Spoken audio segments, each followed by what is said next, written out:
మీరు సూటిగాను స్పష్టముగాను ముఖాముఖిగా మీరు మాట్లాడమని అయ్యా ముందు నా పరిచర్య మీ చేతులకు అప్పగిస్తూ యేసయ్య మీ నామములో ప్రార్థన చేసి అడిగి వేడుకొనుచున్నాము తండ్రి, ఆమేన్. ఈ ఉదయకాలపు వేళ యేసయ్య మాటలు వినడానికి సంఘ కాపరిగా మీకందరికీ ప్రత్యేకమైన ఆహ్వానాన్ని తెలియజేస్తున్నాం. ఈ ఉదయకాలం మన యొక్క ధ్యాన అంశం అడుగుట. మత్తయి సువార్త 7వ అధ్యాయం 7వ వచనాన్ని మనం చదువుకున్నాం.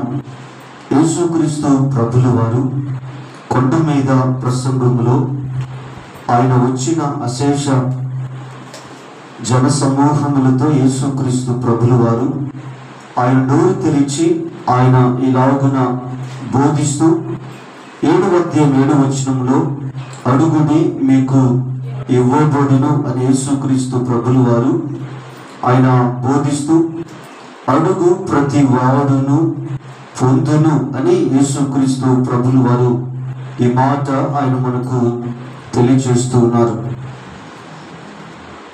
మరి ఇక్కడ వచ్చిన జన సమూహాలు మరి వారిలో ఎవరికి ఏ అవసరతలు ఉన్నాయో, ఎవరికి ఏ కొదువులు కొరతలు ఏ లోటులో ఉన్నారో యేసుక్రీస్తు ప్రభుల వారు ఆయన ఎరిగిన వాడి వారితో ఆయన ఇలాగున బోధిస్తూ ఉన్నాడు. అడుగుడి మీకు ఇవ్వబడును అంటున్నాడు. అడుగు ప్రతి వానికి ఇయ్యబడును అని యేసుక్రీస్తు ప్రభుల వారు ఆయన బోధిస్తూ ఆ క్రింద వచనాలలో యేసయ్య కొన్ని మాటలు బోధిస్తూ మరి కొన్ని ఉదాహరణలు కూడా వారితో చెప్పటం మనము గమనిస్తూ ఉన్నాం. మీలో ఎవరికైనాను మరి తన కుమారుడు మరి రొట్టెను అడిగినప్పుడు రాయినిస్తాడా, చేపను అడిగినప్పుడు పామునిస్తాడా? మరి ఇక్కడ యేసు ప్రభువు వారి మాటలు చెప్తూ మరి ఒకవేళ రొట్టెను అడిగితే మరి తండ్రి రాయిని ఇవ్వడు కానీ రొట్టెనే ఇస్తాడు. చేపను అడిగితే పామును ఇవ్వడు కానీ పాము మరి చేపనే మరి ఇస్తాడు తన కుమారుడికి. అయితే మీ పరలోకమందున్న తండ్రిని ఎవరైతే అడుగుతారో వారికి అంతకంటే నిశ్చయముగా మంచి ఈవులను ఇచ్చును అని దేవుని వాక్యము సెలవిస్తూ ఉంది. కాబట్టి దినాన్ని ఒకసారి ఆలోచన చేద్దాం. మన పరలోకపు మన కన్న తండ్రి ఉన్నాడు. మన కుమారుడు తండ్రి దగ్గరికి స్వతంత్రంగా వెళ్ళి ఆ కుమారుడికి ఏది అవసరమో తన తండ్రిని అడుగుతున్నాడు. అలాగే మనము కూడా మన పరలోకపు తండ్రి దగ్గరికి మనం వెళ్ళి మనము అడిగే వారముగా ఉండాలి. ఇదే కొండ మీద ప్రసంగంలో మత్తయి సువార్త 6వ అధ్యాయము 8వ వచనాన్ని మనము చదువుదాం. మీరు మీ తండ్రిని అడగక మునిపే మీకు అక్కరగా నున్నవేవో ఆయనకు తెలియను. కాబట్టి మీరు ఈలోపు ప్రార్థన చేయుడి. కాబట్టి దేవుని వాక్యం సెలవిస్తుంది, మీరు మీ తండ్రిని అడగక మునిపే మీకు అక్కరగా నున్నవేవో ఆయనకు తెలియను. కాబట్టి మన తండ్రిని మనము అడగక మునిపే మన అక్కరలు ఏంటో, మన అవసరతలు ఏంటో, మనకున్న ఇబ్బందులు ఏంటో, మనకున్న కొదువ మన కొరత ఏంటో, మన లోటు మన లేమి ఏంటో మన దేవునికి తెలుసు. అయితే ఇక్కడ వాక్యం ఏమని సెలవిస్తుందంటే, కాబట్టి మీరు ఈలాగు ప్రార్థన చేయుడి. దేవుని వాక్యం సెలవిస్తుంది, మీరు అడగక మునుపు మీ అక్కరలు దేవునికి తెలుసు. కానీ వాక్యం ఏమి చెప్తుందంటే, కాబట్టి మీరు ఇలాగూ ప్రార్థన చేయుడి. కాబట్టి ప్రార్థన ద్వారా మన పరలోకపు తండ్రిని మనము అడుగుటకు ఆయన పాదములను మనము ఆశ్రయించాలి. కాబట్టి ఈ ఉదయకాలపు వేళ అడుగుట అనే ఈ అంశంలో ఎలా అడగాలి అని వాక్య ఆధారంగా కొన్ని మాటలు మీ గమనానికి తీసుకుని వచ్చి నా ఈ మాటను ముగించాలని ఇష్టపడుతున్నా. లూకా శుభవార్త 11వ అధ్యాయము, లూకా శుభవార్త 11వ అధ్యాయము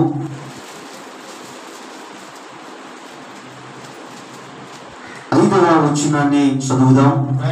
మరియు ఆయన వారితో ఇట్లనెను, మీలో ఎవరికైనాను ఒక స్నేహితుడు ఉండగా అతడు అర్ధరాత్రి వేళ ఆ స్నేహితుని యొద్దకు వెళ్ళి, స్నేహితుడా, నాకు 3 రొట్టెలు బదులుము, నా స్నేహితుడు ప్రయాణము చేయుచు మార్గములో నా యొద్దకు వచ్చి ఉన్నాడు, అతనికి పెట్టుటకు నా యొద్ద ఏమీ లేదని అతనితో చెప్పిన ఎడల అతడు లోపలనే ఉండి, నన్ను తొందర పెట్టవద్దు, తలుపు వేసి ఉన్నది, నా చిన్న పిల్లలు నాతో కూడా పండుకొని ఉన్నారు, నేను లేచి ఇయ్యలేనని చెప్పున అతడు తన స్నేహితుడైనందున లేచి ఇయ్యకపోయినను అతడు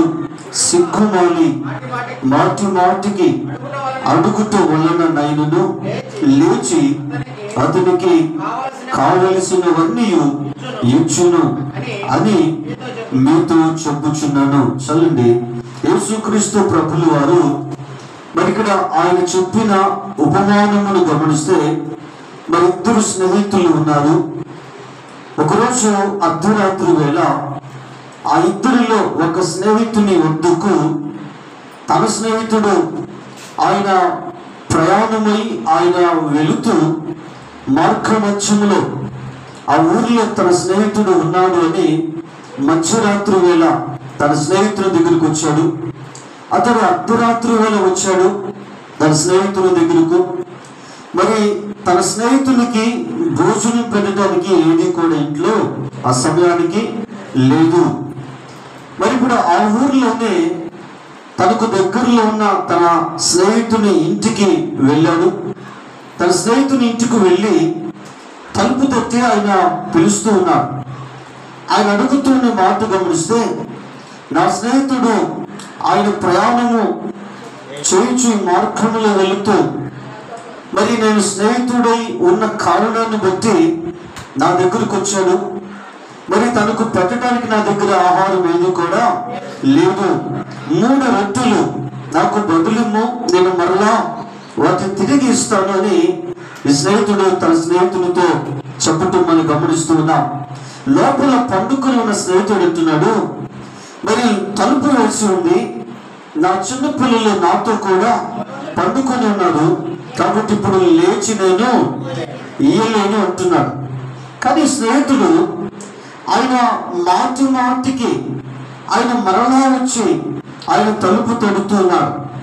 ఆయన సిగ్గు పడకుండా మాటి మాటికి వస్తున్నాడు, తలుపు తడుతూ మరి ఇక్కడ 3 రొట్టెలు బదులుము, నేను మరలా నీకు ఇస్తాను అని చెప్తున్నాడు. మరి లోపల ఉన్న స్నేహితుడు కదా, ఇవ్వలేను అని చెప్పలేక ఆయన లేచి తన స్నేహితునికి తను అడిగిన ఆ 3 రొట్టెలను బదులుగా ఇవ్వటం మనము గమనిస్తూ ఉన్నాం. అడుగుని మీకు ఇవ్వబడును.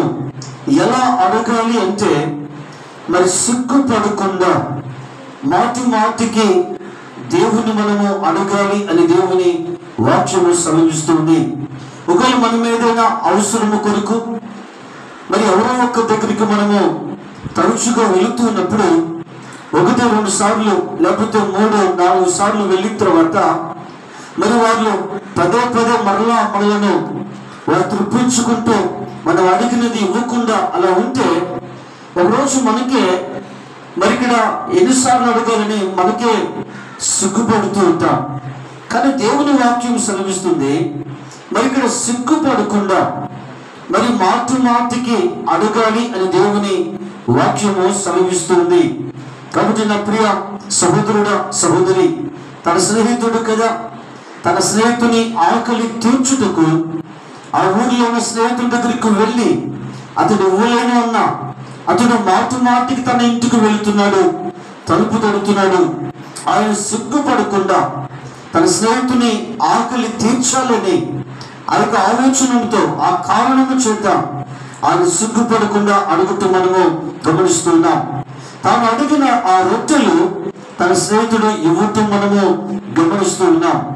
అడుగుతా అనే ఈ అంశంలో ఎలా అడగాలి అంటే మొట్టమొదటిగా సిగ్గుపడకుండా అడగాలి అని దేవుని వాక్యము సెలవిస్తుంది. అనగా మాటి మాటికి మరి సిగ్గుపడకుండా అడగాలి అని దేవుని వాక్యము సెలవిస్తుంది. రెండవది గమనిస్తే ఆదికాండము 32వ అధ్యాయము, ఆదికాండము 32వ అధ్యాయము 24వ వచనం. యాకోబు ఒక్కడు మిగిలిపోయిను, ఒక నరుడు తెల్లవారు వరకు అతనితో పెనుగులాడును, తాను అతని గెలవకుండుట చూచి తొడ గోటి మీద అతన్ని కొట్టెను. చాలండి, దేవుని వాక్యంలో మనము జాగ్రత్తగా గమనిస్తే మరి ఇక్కడ యాకోబు కదా, ఆయన దేవునితో ఆయన పెనుగులాడుతున్నట్లుగా దేవుని వాక్యము సెలవిస్తుంది. మరి ఇక్కడ దేవుని వాక్యమును జాగ్రత్తగా మనం గమనిస్తే 26వ వచనంలో ఆయన తెల్లవారుచున్నది గనుక నన్ను పోనిమ్మనగా అతడు నీవు నన్ను ఆశీర్వదించితేనే కానీ నిన్ను పోనీయను అనెను. ఆయన నీ పేరుమని అడుగగా అతడు యాకోబు అని చెప్పెను. అప్పుడు ఆయన, నీవు దేవునితోనూ మనుషులతోనూ పోరాడి గెలిచితివి గనుక ఇక మీదట నీ పేరు ఇశ్రాయేలే గాని యాకోబు అనబడదని చెప్పెను. కాబట్టి ఇక్కడ యాకోబు కదా తన యొక్క భార్యలను, పిల్లలను, తన పనివారందరినీ, తను కలిగిన యావదాస్తుని ఆయన యొప్పకు రేవు దాటించి వారిని పంపించి యాకోబు అక్కడ మిగిలి ఆ రాత్రి దేవునితో ఆయన పెనుగులాడుతున్నాడు. మరి దేనికి దేవునితో ఆయన పెనుగులాడుతూ పోరాడుతున్నాడంటే, మరి ఇక్కడ నీవు నన్ను ఆశీర్వదించుతానే కానీ నేను నిన్ను విడువను అని ఇక్కడ యాకోబు ఇక్కడ మరి ఆ మాట చెప్పుతూ మనము గమనిస్తూ ఉన్నాం. మరి ఇక్కడ దేవుడు అడుగుతున్నాడు, నీ పేరు ఏంటి అంటే యాకోబు అని చెప్తున్నాడు. మరి ఇక మీదట నీ పేరు యాకోబు కాదు, ఇశ్రాయేలే అనగా దేవునితో పోరాడువాడు అని అర్థం ఇచ్చు ఇశ్రాయేలు అని దేవుడు యాకోబుకు ఆ పేరు నామకరణము చేయటము జరిగింది. అప్పుడు సంఘము గమనించుదాం. మరి ఇక్కడ యాకోబు ఆశీర్వాదము కొరకు ఆయన దేవునితో ఆయన పెనుగులాడటం, పోరాడటం మనం గమనిస్తూ ఉన్నాం. కాబట్టి ఉదయకాలపు వేళ మరి ఇక్కడ యాకోబుకు ఆశీర్వాదం కొరకు అడుగుతున్నాడు. మరి అడుగుతా ఎలా అడగాలంటే రెండవదిగా మరి అడుగుతుల్లో పోరాడాలి అనే సమయంలో మీ గమనానికి తీసుకొని వస్తూ ఉన్నా. అడుగుతుల్లో పోరాడాలి. యాకోబు దేవునితో ఆశీర్వాదం కొరకు అడిగి ఆయన పోరాడాడు. పోరాడి ఆశీర్వాదమును ఆయన పొందుకున్నాడు. అప్పుడే సంఘంలో గమనించుదాం.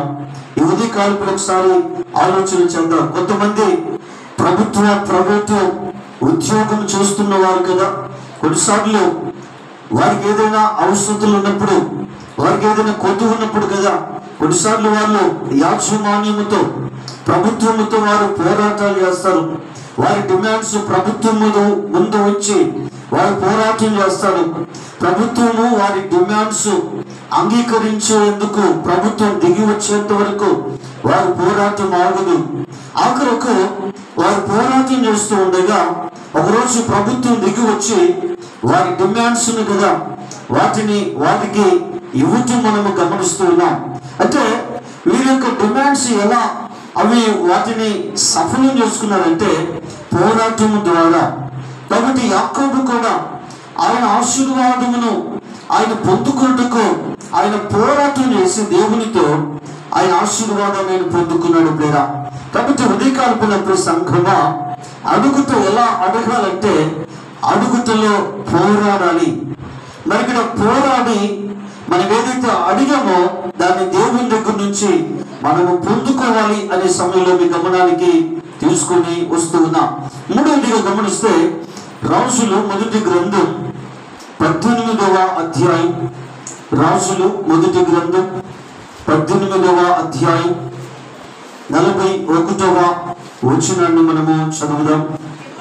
పిమ్మట ఏలియా విస్తారమైన వర్షము వచ్చునట్లుగా ధ్వని పుట్టుచున్నది, నీవు పోయి భోజనము చేయమని ఆహాబుతో చెప్పగా ఆహాబు భోజనము చేయబోయెను.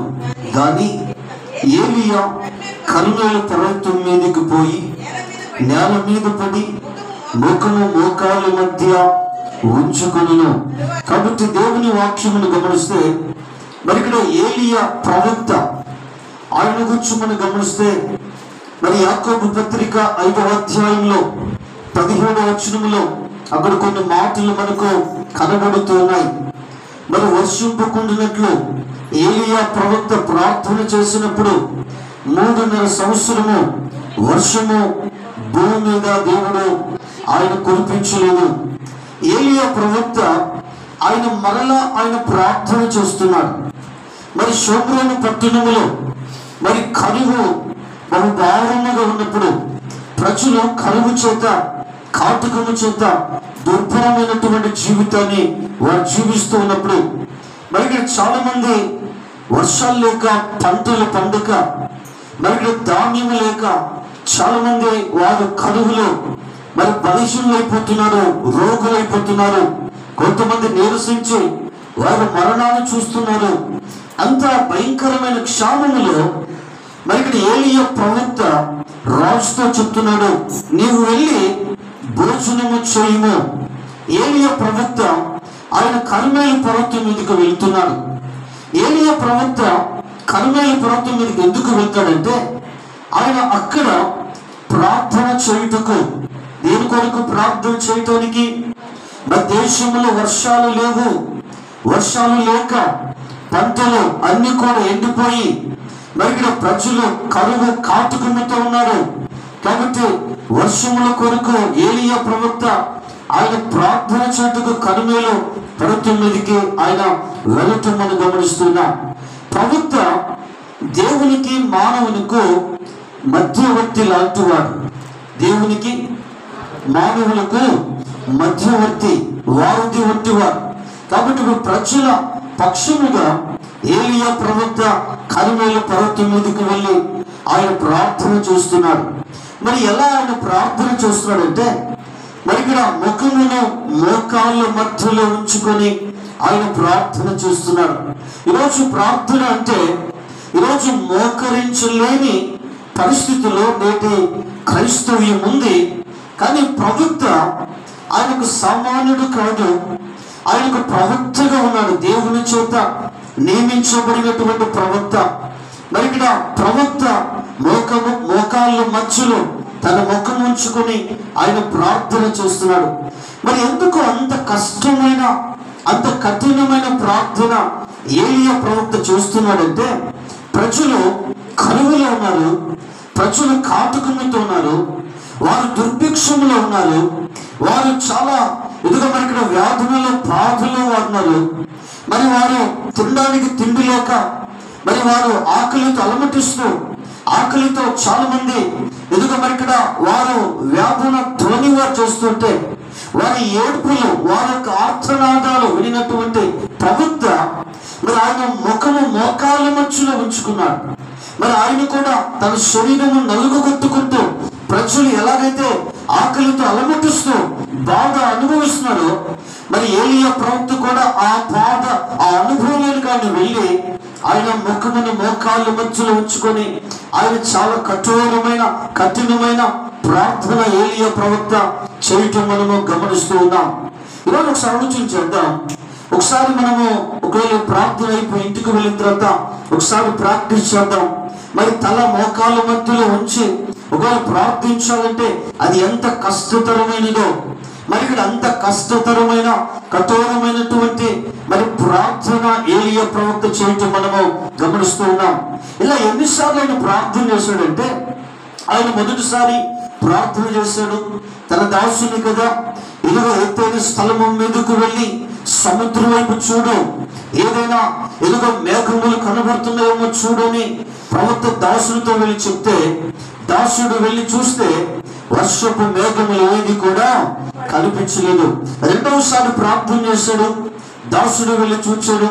అలా మూడవసారి, 4, 5, 6, 7వసారి కదా మరి దాసుడు వెళ్ళి ఆ మెరక ఎక్కి చూచినప్పుడు కదా సముద్రములో నుంచి మనిషి అంత చెయ్యి మేఘము కదా అది ఆకాశము లోకి ఎక్కి వచ్చుచుండగా ఆ దాసుడు చూచి ఆయన ప్రవక్తకు వచ్చి చెప్పటం మనము గమనిస్తూ ఉన్నాం. మరి ఇక్కడ ఏలియా ప్రవక్త 7వసారి ప్రార్థించినప్పుడు అరిచేయంతా ఎదుగు మరి ఇక్కడ మేఘం ఎక్కి రావటం దాసుడు చూచాడు.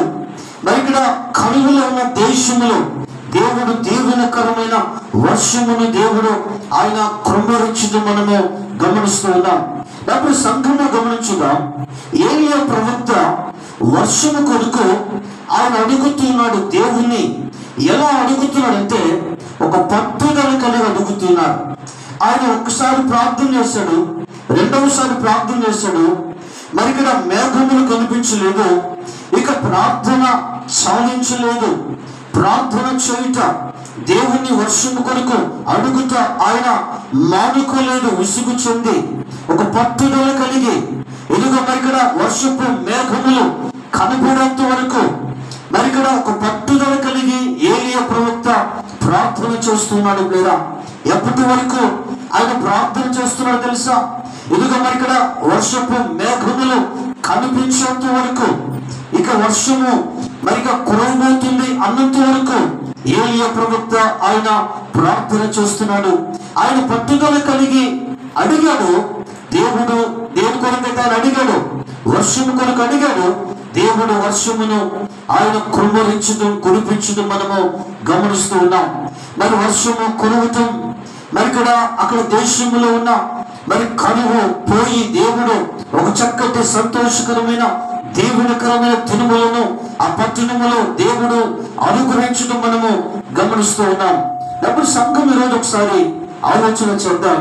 కొన్నిసార్లు మన అవసరతల కొరకు, మన అక్కర్ల కొరకు, మరి మనకున్న ఇబ్బంది ఏంటో, మనకున్న ఎదుగో శ్రమ ఏంటో, మనకున్న కష్టం ఏంటో, మనకున్న బాధ ఏంటో, ఎదుగో మనకున్న పరిస్థితులను బట్టి మరి ఇక్కడ మనం ప్రార్థనలో దేవుని అడుగుతూ ఉన్నాం. మరి ఒక్కసారి 2 సార్లు అడుగుతున్నాం. మరి ఇక్కడ దేవుని నుండి ప్రార్థనకు జవాబు రానప్పుడు మరి ఇక్కడ ప్రార్థనలో మనము విసుగు చెందుతున్నాం. నేను ఇక ప్రార్థన చేయను, నేను అడిగాను కానీ దేవుడు నా ప్రార్థన ఆలకించలేదు, నా ప్రార్థనకు దేవుని సన్నిధిలో నుంచి జవాబు రాలేదు. కాబట్టి ఇక ప్రార్థన చేయటం మనము మానుకుంటూ ఉన్నాం. కానీ వాక్యం సెలవిస్తుంది, అడుగుడి మీకు ఇవ్వబడును, అడుగువానికి ఇవ్వబడును. కాబట్టి ఎలా అడగాలంట? అడుగుతుల్లో ఒక పట్టుదల కలిగి ఏలియా ప్రవక్త వలె అడిగినప్పుడు దేవుడు ఎప్పటి వరకు అడగాల? నువ్వు అడిగినది దేవుడు నీకు ఇచ్చేంత వరకు పట్టుదల కలిగి అడగాలి అనే సమయంలో మీ గమనానికి తీసుకొని వస్తూ ఉన్నాం. 4వదిగా గమనిస్తే మార్కు సువార్త 5వ అధ్యాయము 10వ వచనాన్ని మనము చదువుదాం. మార్కు సువార్త 5వ అధ్యాయము 10వ వచనం. తమ్మును ఆ దేశము నుండి తోలివేయవద్దని ఆయనను మిగుల బ్రతిమాలుకుని. చాలండి.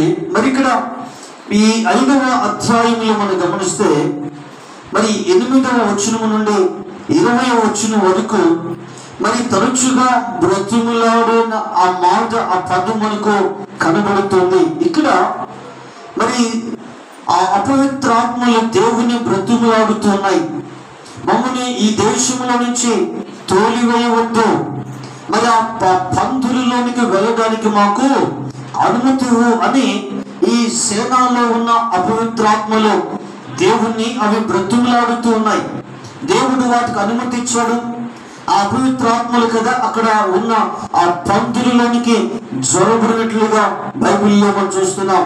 తరువాత ఆ దెక్కపల్లి ప్రాంత ప్రజలు మరి దేవుని బ్రతిమలాడారు. అయ్యా మా దేశంలో, మా ప్రాంతంలో విడిచిపెట్టి వెళ్ళిపోమని మరి ఇక్కడ బోధకుని వారు బ్రతుకులాడారు. 4వదిగా గమనిస్తే స్వస్థ చిత్తుడైనటువంటి, బాగుపడిన, అపవిత్రాత్మల నుంచి విడుదల పొందుకొనిన, ఎదుగ మరి బాగు చేయబడిన ఈ యొక్క సేన యేసుక్రీస్తు ప్రభుల వారి పాదాల దగ్గర కూర్చొని యేసుని అడుగుతున్నాడు. మరి ఇక్కడ నన్ను నీతో కూడా ఉండునిమ్మని ఈ సేన బ్రతుకులాడుతున్నాడు. జాగ్రత్త గమనించుగా ప్రియ సహోదరుడా, సహోదరి, మరి ఇక్కడ వచ్చిన వాళ్ళు మరి తిరిగి మరలా ఒక పదం మనకు వినబడుతున్న మాట, మరి ఇక్కడ బ్రతుకులాడుట. డబ్బు సంఘమ అడుగుని మీకు ఇవ్వబడును. ఎలా అడగాలి అంటే బ్రతుకులాడుతూ అడగాలి, గోసాడుతూ అడగాలి, ప్రాధాన్యపడుతూ మరి దేవుని మనము అడగాలి అనే సమయంలో వాక్య ఆధారంగా మీ గమనానికి తీసుకొని వస్తూ ఉన్నాం. మరి ఇక్కడ మనం అడుగుతాం, మరి ఇక్కడ మనం అడిగే విధానం మరి ఆర్డర్ వేసినట్టుగా ఉండకూడదు. ప్రభా నాకు అది చెయ్యి, నాకు ఇది చెయ్యి. మరి ఇక్కడ అలాగున మరి దేవుణ్ణి ఆయన్ని కమాండింగ్ చేసినట్టుగా ఉండకూడదు. అంటే మరి అడిగే విధానంలో మరి ఒక దీనత్వం కలిగి, మరి సాత్వికత కలిగి, తగ్గింపు జీవితాలు కలిగి, మరి ఇక్కడ ప్రార్థన ఆలకించు దేవుని పాదముల చెంత కూర్చొని ఆయన పాదములు చెవులు పట్టుకొని మరి దేవుణ్ణి కదా మనం అడిగే విధానం బ్రతుకులాడుతూ అడగాలి. మనం గోసాడుతూ, మనము ఆయనను ప్రాధేయపడుతూ మనము అడగాలి. నా ప్రియ సంఘము గమనించుదాం. అలా అడిగినప్పుడు మనం అడిగినది దేవుడు మనకు ఆయన ఇచ్చే దేవుడుగా ఈ సమయంలో మీ గమనానికి తీసుకొని వస్తూ ఉన్నాం. 5వదిగా సమయంలో మొదటి గ్రంథం 1వ అధ్యాయము, సమయంలో 1వ గ్రంథం 1వ అధ్యాయము 10వ వచనాన్ని మనము చదువుదాం. బహు దుఃఖాక్రాంతురాలై వచ్చి యెహోవా సన్నిధిని ప్రార్థన చేయుచు బహుగా ఏడ్చుచు. చాలండి, దేవుని వాక్యంలో మనం చూస్తున్నా ఈ సత్యాన్ని గమనిస్తే మరి ఇక్కడ ఎల్కానా భార్య అయినటువంటి హన్నా మనకు కనబడుతుంది. మరి హన్నా షిలోహు ప్రార్థనా మందిరంలోనికి వెళ్ళి యెహోవా సన్నిధిని ఆమె ప్రార్థన చేస్తుంది. ఆమె బహుగా ఏడ్చుచు, బహు దుఃఖాక్రాంతురాలై హన్నా ప్రార్థన చేస్తుంది. మరి దేనికి హన్నా ఆమె బహు దుఃఖాక్రాంతురాలుగా ఏడుస్తూ ఆమె ప్రార్థన చేస్తుందంటే, ఆమె గొడ్రాలుగా ఉంది. పిల్లలు లేని కారణాన్ని బట్టి మరి లోకములో కదా ఆమె గొడ్రాలు అని అనేక మంది నిందిస్తున్నప్పుడు, అనేక మంది దూషిస్తున్నప్పుడు, అనేక మంది ఆమెను మరి ఇక్కడ రకరకాలుగా వారి మాటల చేత ఆమెను గాయపరుస్తున్నప్పుడు, ఒకవేళ ఆమె ఏదైనా ఫంక్షన్స్కు వెళితే, ఒకవేళ బహుశా ఆమె గొడ్రాలు కనుక మరి ఫంక్షన్స్ కు ఎందుకు వచ్చామని బహుశా ఆమెను అవమానపరిచినటువంటి సందర్భాలు ఉన్నాయేమో.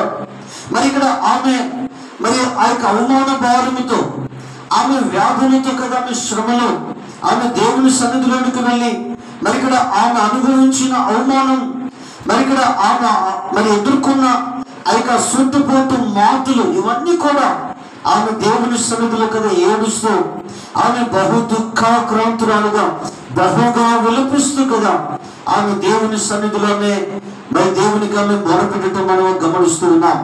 మరి 5వదిగా మరి ఎలా అడగాలంటే, మరి అడుగుటలో కన్నీరు కారుస్తూ మనం అడగాలి. అడుగుటలో కన్నీరు కారుస్తూ విలపిస్తూ దేవుని పాదముల మీద మరి కన్నుల నుంచి జారిపడే ఆ కన్నీటి బొట్ల దేవుని పాదముల తడుపుతూ మనము అడిగే వారముగా ఉండాలి. సమయంలో నిగమనానికి తీసుకొని వస్తూ ఉన్నాం. హన్నా అలా అడిగింది. అన్నా ప్రార్థన దేవుడు విన్నాడు. హన్నాను దేవుడు మరి ఇక్కడ ఆమె ప్రార్థన దేవుడు విని సమూయేలును దేవుడు మరి కుమారుడుగా మరి గర్భఫలమును హన్నాకు దేవుడు ఇవ్వటం మనము గమనిస్తూ ఉన్నాం. అప్పుడు సంఘము గమనించుగా అడుగుతులో కన్నీరు విడవాలి అనే సమయంలో మీ గమనానికి తీసుకొని వస్తూ ఉన్నాం. అప్పుడు సంఘమ 5 విషయాలు మనము గమనించాం. అడుగుడి మీకు ఇవ్వబడును, అడుగు వానికి ఇవ్వబడును. వాక్యము సెలవిస్తుంది, మనం అడగక మునిపే మనకు అక్కరగా నుండివేవో ఆయనకు తెలియను. కాబట్టి మీరు ఇలాగూ ప్రార్థన చేయండి. మనకు అక్కర్లు దేవునికి తెలుసు, కానీ దేవుడు మనకు ఆయన ఇవ్వటం లేదు. ఎవరైతే అడుగుతున్నారో వారికి దేవుడు ఇవ్వడానికి ఆయన సిద్ధముగా ఉన్నాడు అని మీ గమనానికి తీసుకొని వస్తూ ఉన్నా. అయితే ఎలా అడగాలి అనే వాక్య ఆధారంగా మనం గమనించినప్పుడు మరి మొట్టమొదటిగా సిగ్గుపడకుండా మాటి మాటికి అడగాలి. మరి అలా అడిగినటువంటి స్నేహితుడు దేవుని కొరకైతే రొట్టెల కొరకు అడిగాడు, తన స్నేహితుల రొట్టెలు తనకు ఇచ్చాడు. రెండవదిగా మరి అడుగుటలో పోరాడాలి. మరి యాకోబు అడుగుటలో పోరాడాడు ఆశీర్వాదం కొరకు. దేవుడు యాకోబుని అక్కడ ఆశీర్వదించడం మనము గమనిస్తూ ఉన్నాం. మూడవదిగా అడుగుటలో పట్టుదల కలిగి ఉండాలి. ఏలియా ఒక పట్టుదల కలిగి ప్రార్థించాడు. దేవుడు కరువు తాండవిస్తున్న దేశంలో దేవుడు వర్షమును దేవుడు ఆయన కురిపించడం మనము గమనిస్తున్నాం. నాలుగవదిగా అడుగుటలో బ్రతుకులాడాలి, అడుగుటలో కోసాడాలి, ప్రాధేయపడాలి. మరి మనము దేని మనస్సు కలిగి, దేని మనస్సు అనే వస్త్రమును ధరించుకొని మళ్ళీ మనం తగ్గించుకొని దేవుని పాదాలు పట్టుకొని అలా అడిగినప్పుడు మరి దేవుడు మనం అడిగినది ఇవ్వటానికి ఆయన సిద్ధముగా ఉన్నాడు అని మీ గమనానికి తీసుకొని వస్తున్నాం.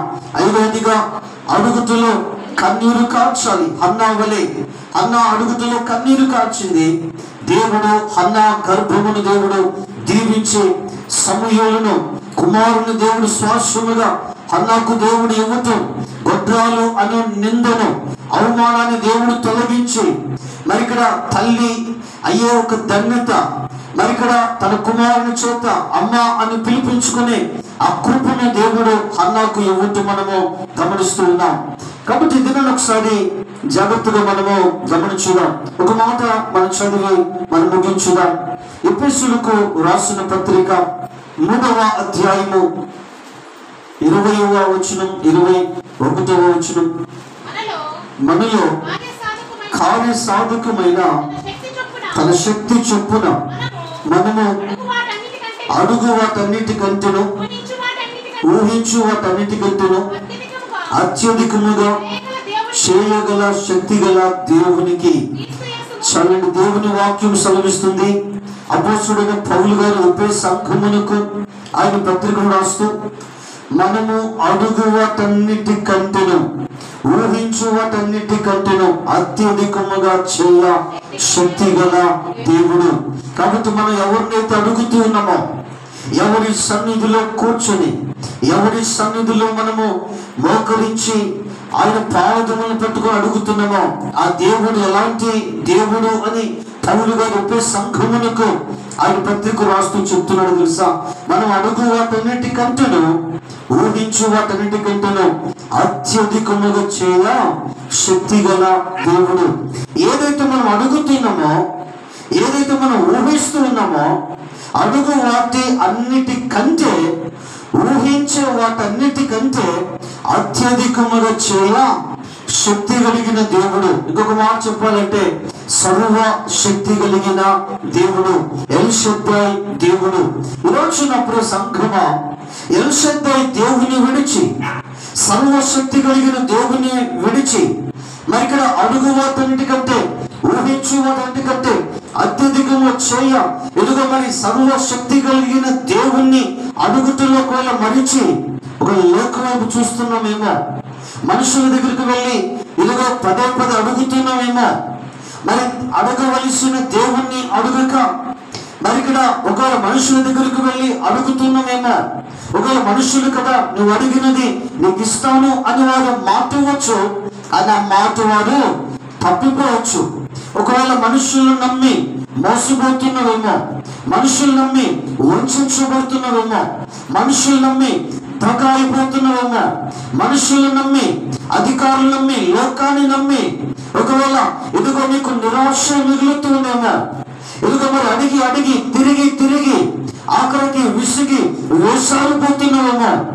ఈ మధ్యన కాలంలో సంఘమా, ఇదిగో మరి దేవుడు కదా అడుగుడు నీకు ఇవ్వబడును అంటున్నాడు. లేదా మాట ఇచ్చిన దేవుడు, మాటకు కట్టుబడే దేవుడు, మాట ఇచ్చిన దేవుడు మాటను స్థిరపరిచి ఆయన నెరవేర్చే దేవుడు, వాగ్దానం చేసిన వాడు, వాగ్దానం నెరవేర్చుటకు ఆయన సమర్థుడు అని దేవుని వాక్యము సెలవిస్తుంది. ప్రేరా, మాటిచ్చి మాటకు కట్టుబడిన దేవుణ్ణి అడుగుట మానివేశాడు.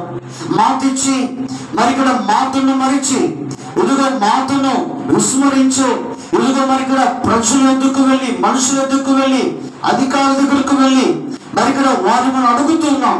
మాటకు వెళ్తున్నాం, సిగ్గుపడకుండా వెళ్తున్నాం. మరి కాళ్ళకు తొడుక్కున్న చెప్పులు అరిగేంత వరకు ఎదుగు వారి ఇంటి చుట్టూ తిరుగుతూ ప్రదక్షిణ చేస్తూ ఉన్నాం. అయినా నువ్వు అడిగినది వారు ఇవ్వటం లేదు. డబ్బు సంఘంలో గమనించుదాం. ఈ మధ్య కాలంలో ఒకసారి ఆలోచన చేద్దాం. లేదా మరి దేవుని సన్నిధికి వస్తే దేవుని అడిగితే కదా మరి ఇక్కడ నువ్వు అడిగినది నీకు ఇవ్వటానికి దేవుడు ఆయన సర్వశక్తి లేని దేవుడు. లేదా వాక్యం ఏం చెప్తుంది తెలుసా? మన ఊహకు అందరివి దేవుడు మన జీవితాల్లో ఆయన చేయబోతున్నాడు. ఈ మధ్య ఒక తీర్మానం తీసుకుందామా? నీ అవసరత ఏంటో, నీ అక్కర ఏదో, ఎందుకు మరి ఇక్కడ ఆరోగ్యపరంగా, ఆర్థిక పరంగా, లేకపోతే మరి భౌతిక పరంగా, లేకపోతే నీకు ఏది అవసరమో, నీ కొదువ, నీ అక్కర ఏదైనా సరే, నీ లోటు ఏదైనా సరే, ఈ రోజున దేవుని సన్నిధిలో అయ్యా నువ్వు అడుగుని ఇస్తానని నువ్వు మాట ఇచ్చావు ప్రభా, నేను అడుగుతున్నాను. మరి ఇక్కడ దేవుని అడుగుదాం. ఏంటి? మన పరలోకపు కన్న తండ్రిని అడుగుదాం. బైబిల్ చెప్తుంది మరి పరలోకపు తండ్రిని అడిగితే ఆయన ఏమిస్తాడంటే అంతకంటే నిశ్చయముగా మంచి ఈవులనిచ్చును. ఆయన మాటిస్తున్నాడు, అడగండి నాకు ఇస్తాను. ఏమిస్తాడంట? శ్రేష్టమైనవి దేవుడు ఇస్తాడు. మరి మాట ఇచ్చిన దేవుని మాట ఒకవేళ నీ గుర్తు రాలేదా? నీ అక్కరలో, నీ ఇబ్బందులో, నీ ఇరుకులో, నీ దుఃఖములో ఈరోజు ఒకసారి ఆలోచించేద్దాం. ఎంతమంది ఈ మధ్య కాలపు వేళ ఇలా స్నేహితుని వల్లే సిగ్గుపడకుండా నేను అడుగుతాను ప్రభా అని రోజు ఎంతమంది తీర్మానం తీసుకోవడానికి ఇష్టపడుతున్నారు. యాకోబు వల్లే అడుగుతుల్లో నేను దేవునితో పోరాడుతాను, పోరాడి నేను అడిగినది దేవుని దగ్గర నుంచి సాధించుకుంటానని ఒక తీర్మానం తీసుకుందాం. అడుగుతుల్లో ఏలియా ప్రవక్త వల్లే ఒక పట్టుదల కలిగి నేను దేవుని సన్నిధిలో అడుగుతాను. మరి ఆయన ఇచ్చేంత వరకు ఆయన పాదాలు విడువను. మరి ఆయన ఇచ్చేంత వరకు ఒక పట్టుదల కలిగిన ప్రార్థనా జీవితాన్ని కలిగి ఉంటానని ఒక తీర్మానం తీసుకున్నాం. లేదా అడుగుతున్న నేను బ్రతులాడుతాను, దేవుడు ఇచ్చేంత వరకు ఇదిగో నేను కోసాడుతాను, ప్రాధాన్యపడతాను, ఆయన పాదములు విడువనని ఒక తీర్మానం తీసుకుందాం. అడుగుతులో మరి హన్నా వలె మరి కన్నీరు విడిచి అడుగుతాను. మరి హన్నా కన్నీరు విడిచింది, ఆమె కన్నీరు వృధా కాలేదు. దేవుడు మోయబడిన హన్నా గర్భమును దేవుడు దీవించినట్లుగా నిగమనానికి తీసుకొని వస్తున్నా. కాబట్టి రోజు ఒకసారి ఆలోచించేద్దాం. కొన్నిసార్లు బిడ్డలు కదా, వారికి ఏదైనా అవసరమైతే వారి తల్లిదండ్రుల దగ్గరకు వెళ్ళి అడుగుతారు. మరి తల్లిదండ్రులు వారి ఇవ్వలేము, ఇప్పుడు కాదు తర్వాత తీసిస్తామన్నా కూడా ఆ బిడ్డలు కదా వారు ఏడుస్తూ వారు మరి ఇక్కడ మరి అన్ని కూడా వారు చదువుకోవటం, స్కూల్కి వెళ్తూ మాని వారు దిగులుగా ఒక దగ్గర కూర్చొని కదా వారు విచారముగా, దిగులుగా, దుఃఖముతో వారు అడిగినది వారి తల్లిదండ్రులు తీసిచ్చేంత వరకు అలా వారు ఉంటారు. ఆఖరికి బిడ్డల యొక్క మరి ఆ స్థితిని తల్లిదండ్రులు చూడలేక తల్లిదండ్రులు బిడ్డలు అడిగినది వారికి ఇస్తాడు. లేదా కాబట్టి రోజు మన జీవితాల్లో కూడా దేవుడు అంటున్నాడు, అడుగుడు మీకు ఇవ్వబడును. కాబట్టి ఎలా అడగాలో వాక్య ఆధారంగా మనము కొన్ని సత్యాలు నేర్చుకుందాం. కాబట్టి మనం ప్రార్థించే ముందు, దేవుని అడిగే ముందు మరి ఈ యొక్క 5 విషయాలు కూడా మనము గుర్తు చేసుకుందాం. అలాగున్న దేవుని మనము అడుగుదాం. అడిగి దేవుడు మరి ఇచ్చే ఆ యొక్క శ్రేష్టమైన ఈవులు మనం పొందుకోవాలని కొద్ది మాటలు చెప్పి ముగిస్తున్న దేవుడు ఈ కొద్ది మాటలు మన వినికిడిలో దీవించును గాక. ఆమేన్. ప్రార్థన చేద్దాం, తల వంచుదాం, ప్రార్థన చేద్దాం.